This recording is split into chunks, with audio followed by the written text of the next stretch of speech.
Welcome back to Sufi Mindfulness Yoga. In this video, the third in the series, I'm going to introduce the first Sufi practice.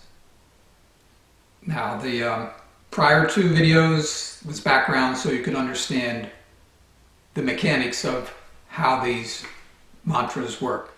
Well, the practices actually originate from a Sufi mantra. We're not going to be speaking them, so they aren't really mantras in the true sense. Instead of speaking them over and over, repeating them in kind of a mindless fashion, we're going to be mindfully experiencing them. And that mindfulness experience is going to be based on the emotional values of the sounds within each of the words. Let me give you an example first. This will be from a Hindu practice and not a Sufi practice. The word is Ram, and some Hindu practices of the mantra Ram, they repeat the word Ram over and over. In many cases, they repeat it subvocally, so it's not out loud. They just keep repeating Ram to themselves. And the way the word Ram works, it starts with the R sound, moves to the ah sound, and ends with the M sound. Now this word is effective in taking you from an aroused state into a pleasantly relaxed state. So the R is indicating arousal, R, ah, going from an R to an ah, takes that arousal away, Ra, Ra, Ram, and finishing with the M gives a pleasant valence to the word. So it's important to understand that for each of these Sufi practices, you start with a sound that is a problematic state or a state that you're in that you're trying to deal with. With the example I gave you, the problematic state would be arousal, high arousal. You want to get rid of that arousal and you want to feel good. So the Ra, you take Ra and move it into Ah and end with the M, Ram. And just a side note, Ram was the word that Gandhi spoke immediately after he was shot, before he expired. So that was an example of an Hindu mantra. Now we're going to start with the first Sufi mantra. And it's based on the word Salaam, which actually is an Arabic word that means peace. And it begins with an S. The S is corresponding to mental activity, mental churning, mental happenings. Stream of consciousness is the term that most appropriate here. So this Salaam applies to certain streams of consciousness. Now there are many different types of streams of consciousness, and in this instance it's a stream of consciousness where you're trying to figure something out, where you're trying to solve something, where there's an issue in your mind that is unresolved. And the process that Salaam takes to do this is move from the S sound, this stream of consciousness, this turning of the wheels that the S indicates, move into an L sound, so where the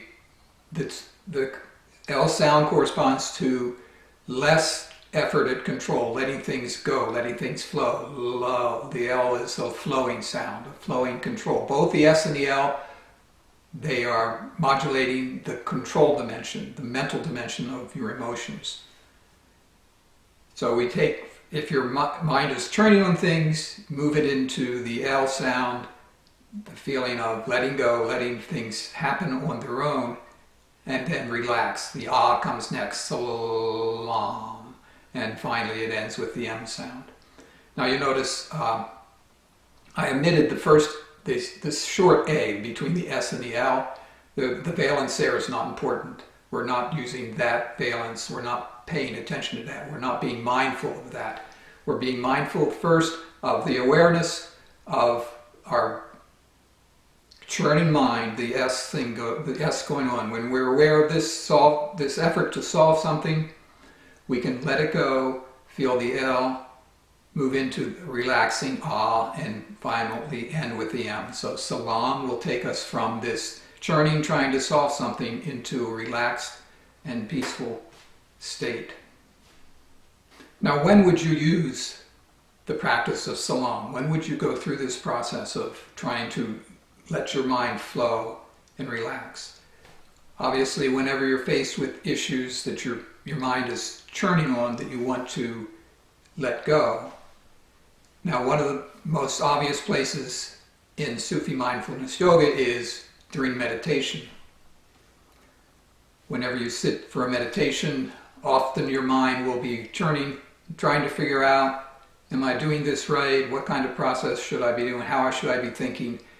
You need to let that go. That's not going to be helpful. So when you recognize this taking place, let the S go into an L. Let things flow and relax. And you can do this. You can help do this through breathing. Salaam is, if you inhale, when you feel the mind churning, bring your air in as you're thinking the S and you get to the full air, let things go with the L, Allah. And as the air comes out, feel the Lam. So the churning goes on as you're inhaling Salaam, and then you don't say the word, you don't say the sounds, you feel what those sounds represent. Inhaling, you feel the churning going on. Exhaling, you're letting go and relaxing and feeling that pleasantness. Final thing I want to point out with this usage is how it fits into the framework of the Yoga Sutras. Now, with the Yoga Sutras, the goal is to cease the modifications of the mind. Now, these modifications of the mind, the way we look at it from Sufi Mindfulness Yoga is this mental churning that we have. Now, the Yoga Sutras identify 5 different types of mental churning. For each of the 5 types of mental modifications, we have one Sufi practice to deal with that type. And with what those 5 types that Patanjali lists are right thinking, wrong thinking, imagination, memory, and sleep. Now, what the practice of Salaam addresses is wrong thinking.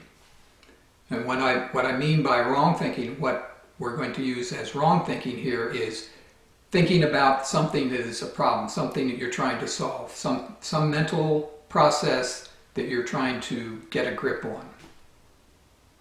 Versus right thinking is an opinion or a belief. When you're thinking about something that you believe or an opinion that you hold, you're thinking about something that's right. Wrong thinking is you're trying to solve something. Imagination is planning what you're going to be doing or thinking about things that you could have done or that kind of process. Memory is thinking about past episodes in your life. And finally, sleep, the 5th mental modification, is aimless daydreaming, letting things just take place in your mind without any direction, without any effort of control, in only just watching them happen. So, Salaam addresses this idea of wrong thinking. Your mind is trying to solve things. And as I said before, it fits very well into a meditation practice, but it also can work anytime you're aware during a daily episode of your life. You can become aware of your mind is trying to work on something, and you recognize this. My mind is just keeping going on, and I need to just chill a little bit, let the mind go, let go of that effort, let the L kind of feeling come in and relax. And so Salaam works in many different situations besides the use for a meditation. Okay, so that's enough for this session. We're going to come back in the next video and talk more about the modifications of the mind and the other ways, the other Sufi practices to deal with the other 4 modifications, now that we've established how the Sufi practices work and seen it working with Salaam and wrong thinking. And if you want to get more information, I've got my book. You can find it, link to it below, or you go to my website and a link to the website is also below. So, see you later.